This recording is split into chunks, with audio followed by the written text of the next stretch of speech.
You're watching World Inside on CCTV News. The biggest challenges China faces appears to be in its neighboring region. Take, for example, the nuclear crisis on the Korean peninsula and the territorial disputes in the South China Sea. Yet, all of these issues are linked to the complex relations between China and the U.S. Many believe it is only when these two countries work together with shared vision can this world be changed for the better. One man can say this with more certainty than most. Mr. Cui Tiankai, who is the Chinese ambassador to the United States, he is extremely knowledgeable about these complex issues with his previous roles as the Chinese ambassador to Japan, as division head of the Asian department at China's Ministry of Foreign Affairs, and many others.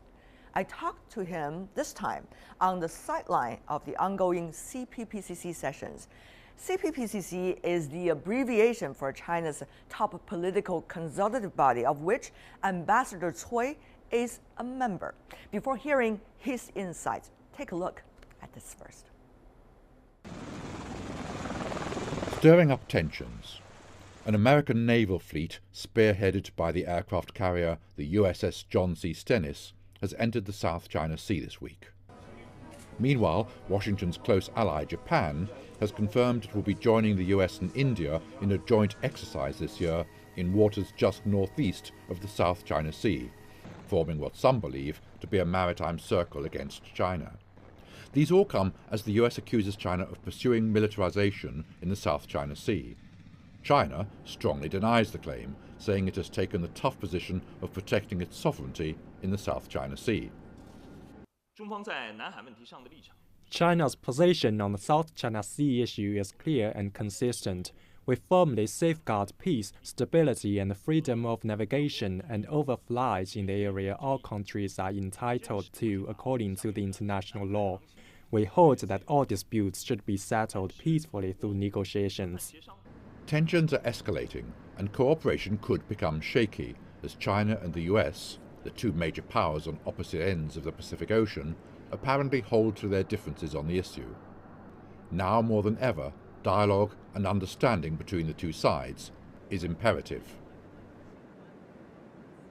It seems, apparently at least for now, US and China have very different vision about the rules and how things should proceed in the future in the region. South China Sea is not and should not become an issue between China and the United States, because geographically the United States is far away from South China Sea. And the official position of the US government is that the US has no territorial claims in South China Sea and takes no position on the territorial disputes. This is the official position of the United States government. But the problem is that if you watch closely some of the US officials or senior military personnel, if you watch very closely what they are saying or what they are doing, you have the impression that the United States is taking sides and maybe taking the wrong side. I think this is a problem. And also on the issue of South China Sea, I think the United States, or maybe some people in the United States, are advocating some of the ideas that are totally not based on facts. For instance, many people in the US are saying that the United States will have to defend the freedom of navigation. But the problem is that the freedom of navigation they are talking about is different from the freedom of navigation that is provided for in the United Nations Convention on the Law of the Sea. So that's a very different concept. Because when the UN Convention on the Law of the Sea was adopted, the United States could not accept the idea of freedom of navigation. Some people in the US believe that they should have unconditioned, unrestricted freedom anywhere in the world. So that's why they launched what they call freedom of navigation operation. So this operation was actually a challenge to the freedom of navigation as provided for by the convention. It is not only, Mr. Ambassador, the terminologies that actually should provoke some thoughts, but also what is really behind the very different interpretations of these terminologies. Do you think the two countries likely to be very strategically in conflict on the issue of South China Sea? Honestly, I'm quite worried about the situation, about possible escalation of the situation in South China Sea. And I'm quite worried by acts by the US military to use their term, to militarize the region or the situation there. You see, the US has sent a lot of military vessels and a lot of military planes to South China Sea, including strategic bombers. This is a clear evidence that some people in the United States are attempting to militarize the situation there. And that will hurt everybody's interest. So we are quite worried and we're opposed to that.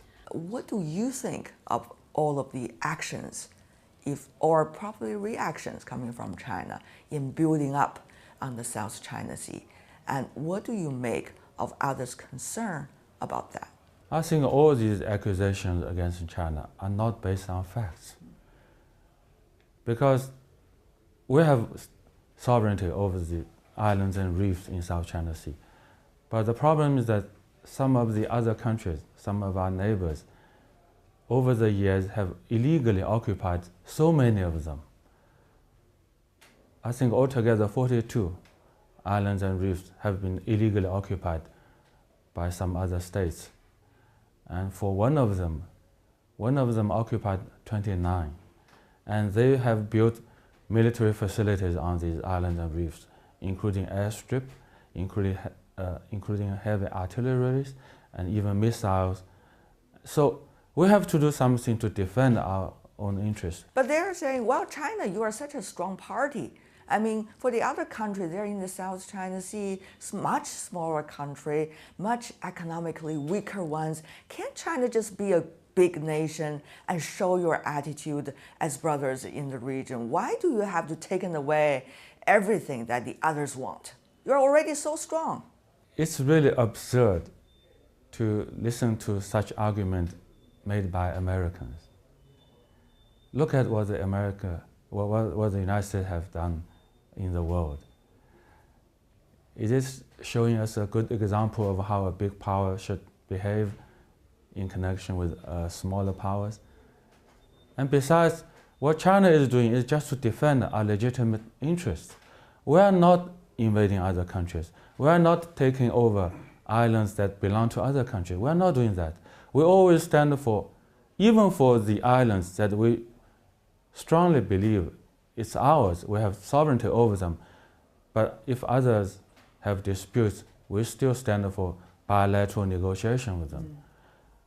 In fact, we have resolved the border issue with most of our neighbors on the land through bilateral negotiation, and we are ready to do the same on the sea. But we cannot just sit here and do nothing if others continue to occupy our islands and reefs. We have to do something to defend ourselves. If others are not provoking, they have nothing to worry about.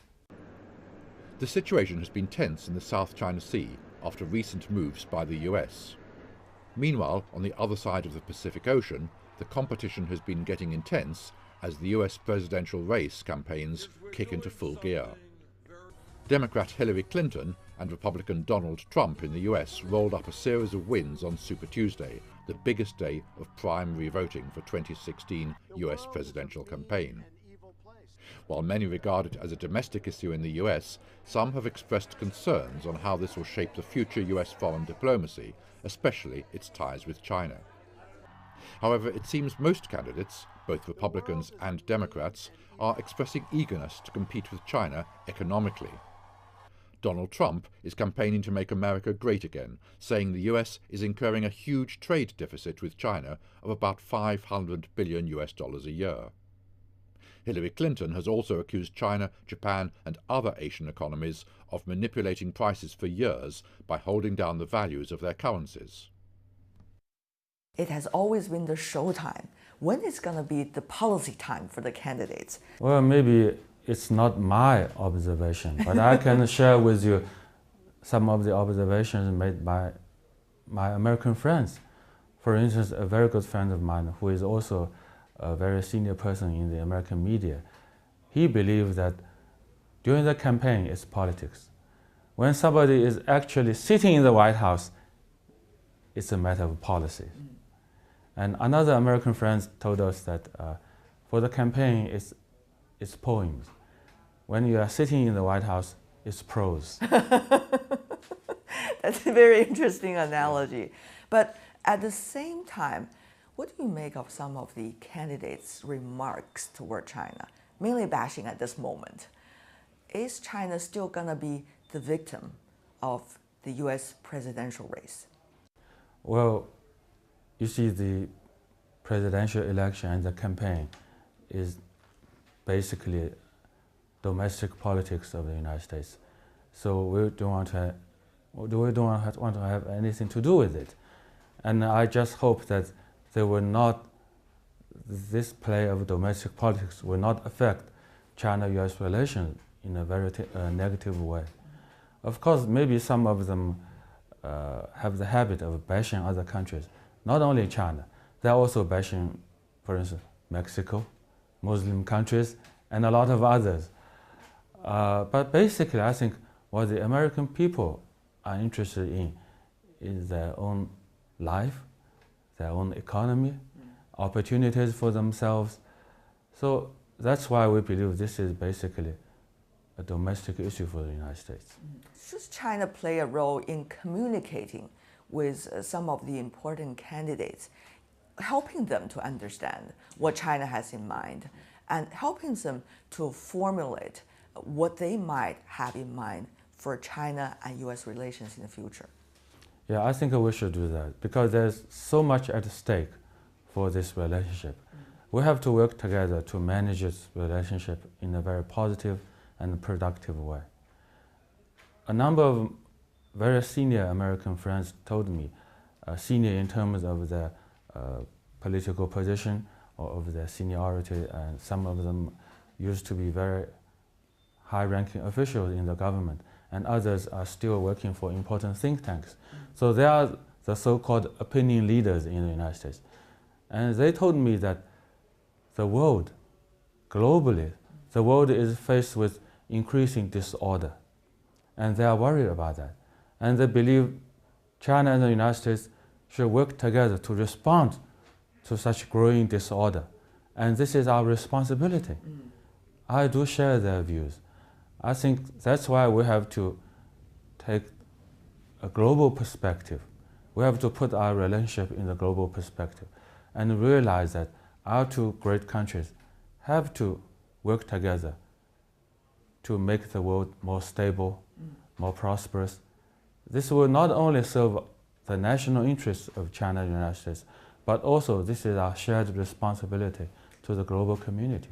What is it like for you as a communicator, as a go-betweener between these two countries, to make your points heard, not only through the ears, but also going to the heart and mind? Yeah, this is a very big challenge, of course, especially when the two great countries have so much interaction with each other, and the two countries have so different historical heritage, so different culture, very different political system, and at very different levels of economic development. So it's not easy to have mutual understanding. But mutual understanding and mutual confidence is the foundation for good, constructive, and positive relationship. So as a diplomat, we have to do our best for that, but we cannot achieve this goal all by ourselves. We need the support of the general public of both countries, and maybe especially the media.